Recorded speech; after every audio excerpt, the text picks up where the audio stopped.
Halo Sobat Brokoli, kembali lagi di Brokoli Ngobrol Psikologi dalam edisi Taksi Kotak Ekspresi bersama saya, Ahmad Firmansyah. Dalam edisi kali ini, saya akan ditemani oleh narasumber yang sangat hebat, yaitu Ibu Fania Ardelia, SPSI MSc. Oke, gimana nih Bu kabarnya? Alhamdulillah baik. Kamu gimana kabarnya, Firman? Alhamdulillah saya baik Ibu. Alhamdulillah. Sebelumnya, terima kasih ya Ibu telah bersedia meluangkan waktu sebagai narasumber dalam Brokoli edisi Taksi Kotak Ekspresi pada kali ini. Tapi sebelum kita masuk ke dalam pembahasan Kotak Ekspresi, menurut Bu Fania, pembahasan seputar emosi dalam teori psikologi ini bagaimana ya Ibu? Oke, jadi mungkin ketika bicara emosi dari kacamata psikologi, secara teoritis ya, sebenarnya emosi itu adalah bentuk reaksi biopsikososial yang tujuannya adalah untuk manusia untuk bisa lebih beradaptasi dengan lingkungannya. Nah, emosi ini biasanya pasti melibatkan afektif, kognisi, dan perilaku gitu ya. Jadi orang experience emosi itu pasti mengalami kognitif dan pasti, maksudnya mereka punya pikiran tertentu terhadap satu situasi tertentu, mereka juga pasti menunjukkan perilaku itu gitu. Nah, emosi ini sifatnya ada 6 emosi dasar ya yang mungkin juga sudah dipelajari oleh mahasiswa psikologi khususnya, yang dimana emosi ini sebenarnya tidak terkategori terkotak-kotakan, tapi sebenarnya sifatnya itu lebih spektrum. Jadi emosi itu sangat amat bervariasi dan kemunculannya tuh bisa lebih berubah dengan cepat. Kayak gitu sih kalau. Baik Bu Fania, setelah Ibu memaparkan beberapa penjelasan emosi menurut teori psikologi tadi, kita ingin membahas beberapa cerita dari Taksi Kotak Ekspresi yang telah teman-teman pilih, dan ini berdasarkan dari cerita teman-teman sendiri Bu. Jadi kita menyediakan tempat wadah yaitu Taksi Kotak Ekspresi, lalu teman-teman itu menyaring dan memilih untuk kita jadikan sebagai pembicaraan kali ini. Jadi ceritanya netizen nih berarti, ya, ceritanya teman-teman netizen. Oke. Kita saring untuk kita jadikan di pembicaraan. Oke, kalau gitu kita langsung saja ke cerita yang pertama ya Ibu. Jadi cerita yang pertama ini ada salah satu teman kita nih yang merasa bahagia akhir-akhir ini karena habis ketemu dengan salah satu orang yang dia temui di fandom kesukaannya di sebuah acara. Nah, karena obrolan mereka ini berlanjut, dia ini merasa kayak bahwa seneng banget akhir-akhir ini. Nah, kalau dari Bu Fania sendiri, dari cerita ini tadi, bagaimana ya Bu tanggapannya untuk orang-orang yang merasa dia itu seneng banget, mungkin kayak lagi jatuh cinta gitu. Jadi ini ceritanya cowok ketemu cewek yang juga seneng di acara fandom yang sama. Oke. Sebenarnya kan ini adalah emosi, berarti emosinya harusnya wajarnya bahagia, jatuh cinta gitu ya. Tapi sebenarnya ini adalah respon emosi yang sangat wajar ya untuk dimiliki oleh Mas ini gitu ya, dimana sebenarnya sebagai kita kalau ngomong paling dasarnya adalah ya kita sebagai manusia pasti sangat membutuhkan dan makhluk sosial membutuhkan ikatan komunikasi gitu ya dengan orang lain. Dalam hal ini adalah secara spesifik di relasi sosial yang mengarah pada hubungan cinta gitu ya. Jadi wajar kalau Mas ini merasa emosi senang secara khusus itu dia lagi alami belakangan ini gitu. Nah, untuk menambahkan juga sebenarnya konsep tentang afeksi di dalam psikologi itu ada banyak ya. Jadi ada emosi, ada mood gitu ya. Yang mana emosi sama mood ini adalah dua hal yang berbeda, namun mereka itu memang bicara tentang perasaan gitu. Dimana emosi itu bisa berubah lebih cepat, sementara mood tuh lebih lama. Nah, saya bisa membayangkan kalau dalam situasi itu lagi senang cecetan gitu ya. Nah, maka emosi individu ini pasti akan lebih sering merasa senang dan moodnya akan cenderung positif gitu ya, dan itu berlangsung yang dalam durasi yang lebih lama gitu. Jadi dan jatuh cinta membangun hubungan romantis itu adalah bagian juga dari dinamika kita sebagai manusia kayak gitu. Oke, kalau gitu saya akan lanjutkan cerita yang kedua, Bu. Jadi kita ada 3 cerita kali ini. Untuk cerita yang kedua, sayangnya ada cerita sedih, Bu, dari teman-teman kita ini. Jadi teman kita ini merasa akhir-akhir ini kehidupannya itu lagi berat banget karena dia itu melakukan sesuatu yang sebenarnya tidak diinginkan sama dia. Ditambah lagi dia juga kehilangan orang yang dicintai, Bu. Kasihan sekali gitu. Putus cinta nih berarti ceritanya. Kurang lebih seperti itu, Bu. Dan dia itu ditinggalkan oleh orang yang dicintai juga.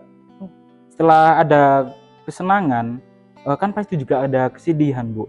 Tapi di balik kesedihan itu dan di balik musibah, ya semoga lah teman kita ini diberi keindahan. Kalau menurut Bu Fania sendiri, gimana, Bu, tanggapannya dari sudut pandang ilmu psikologi? Kalau tadi bahagia ya, sekarang berarti ceritanya sedih ya. Ya sebenarnya salah dalam hal konteks ini apa berarti putus cinta kali ya. Putus cinta tuh pastinya menimbulkan emosi sedih, yang pasti juga menimbulkan mood yang negatif juga gitu ya, dan juga memberikan satu memori pengalaman yang kurang baik gitu ya pada individu tersebut. Dan memang kalau dari kacamata psikologi sosial ya secara spesifik, sebenarnya ya fenomena ini adalah hal yang memang biasa terjadi ya. Artinya memang sesuatu perubahan emosi, perubahan mood itu adalah seiring dengan berjalannya kehidupan tuh pasti terjadi gitu. Jadi termasuk terkait dengan kesedihan juga tuh pasti pasti ya adalah respon yang wajar gitu ya, sedih karena putus cinta gitu. Kalau dia nggak sedih berarti tandanya ada agenda lain mudahan gitu ya, atau orang ini justru mungkin tidak sesayang itu dengan pasangannya. Tapi kalau dia sedih artinya dia bisa mengeksplorasi dan bisa tahu emosi-emosi yang dia bisa rasakan. Dalam hal ini adalah putus cinta. Ini yang kemudian kita tuh sebagai manusia tuh kita jadikan kayak pedoman gitu loh di kedepannya ketika kita membangun hubungan lagi, kita jadi bisa berekspektasi gitu ya terhadap orang lain. Karena kan rasa sedih ini kan nggak enak gitu ya, rasa bahagianya sih enak ya, tapi ketika rasa sedihnya itu yang kemudian bisa membuat kita menjadi manusia dengan emosi yang lebih utuh. Oke, berarti kayak dari pengalaman dia yang kali ini, dia mungkin bisa belajar agar kayak nggak mengulangi lagi lah kesalahan yang telah dilakukan gitu ya, Bu. Nggak mengulangi kesalahan, terus rasanya putus cinta, emosi sedihnya yang dia experience atau dia alami ini dia akan rekam dan dia akan di masa depan akan dia gunakan untuk menjalani hubungan-hubungan selanjutnya. Gitu. Jadi dia udah punya kayak pelajaran lah. Kayak pelajaran, betul. Gitu ya, Bu. Oke, Bu, ini kita menuju cerita yang ketiga, Ibu. Cerita yang terakhir ini setelah kita ada cerita sedih dan cerita senang, ternyata teman kita ada cerita yang takut, Bu. Karena sering dimarahi dan dihakimi oleh teman-teman di sekitarnya, Bu. Dan karena pengalaman-pengalaman itu tadi, dia itu jadi orang yang perfeksionis. Dia itu ingin menunjukkan kesan yang baik untuk menghilangkan rasa takutnya itu, Bu. Kalau menurut Bu Fania sendiri, hal-hal yang seperti itu gimana, Bu, ya tanggapannya itu? Mungkin ini bahkan masuk kayak bullying lagi jangan-jangan, atau bisa mengarah ke sana ya sebenarnya ya. Sana, Bu. Artinya kan situasi di mana seseorang itu, individu ini gitu ya, merasa dia tuh tertekan gitu ya, karena adanya perlakuan yang tidak menyenangkan dari orang-orang di sekitarnya kan sebenarnya kan adalah bentuk proses mekanisme dari emosi ini juga gitu, yaitu rasa takut. Tapi mungkin ini lebih kompleks ya, artinya tidak digambarkan dari 6 emosi yang universal tadi, tapi dia adalah emosi yang lebih kompleks karena mungkin di sana juga ada cemas, ada rasa takut gitu ya, dan yang kemudian membuat individu ini nggak bisa menjalani hidupnya atau rutinitasnya dengan baik. Jadi menurut saya sih harus ada cara dalam konteks ini ya, harus ada cara yang dilakukan untuk supaya individu ini nggak selalu berada dalam tekanan gitu. Karena misalnya salah satunya tadi katanya dia jadi perfeksionis gitu ya, karena ini ya untuk pengen nunjukin bahwa aku ini bisa loh, aku ini beda loh gitu ya. Tapi sebenarnya perfeksionis sendiri to some extent pada satu titik tertentu itu bisa dikatakan sebuah respon yang maladaptif gitu ya, atau tidak sehat bagi individu tersebut. Kenapa? Karena ketika kita selalu cenderung perfeksionis, biasanya malah kita tuh semakin sulit untuk bisa beradaptasi dengan rutinitas sehari-hari gitu. Jadi harus ada mekanisme lain untuk bisa mengatasi ini, entah mengajak diskusi atau komunikasi teman-teman yang dia anggap intimidating tadi gitu ya, atau mungkin meremove dirinya dari lingkungan atau circle itu juga mungkin gitu. Jadi harus diatasi, karena berada dalam atau constantly merasa takut tuh juga sangat tidak sehat bagi psikologis kita. Gitu. Oke Bu, dari beberapa cerita ini, kalau menurut Bu Fania ini pelajaran yang kita dapat lah Bu dari beberapa cerita ini gimana Bu ya? Sebenarnya dari 3 cerita ini kan ya bisa kita katakan ini adalah kejadian sehari-hari ya, artinya bagian dari perjalanan kita sebagai manusia dalam mengeksplorasi emosi.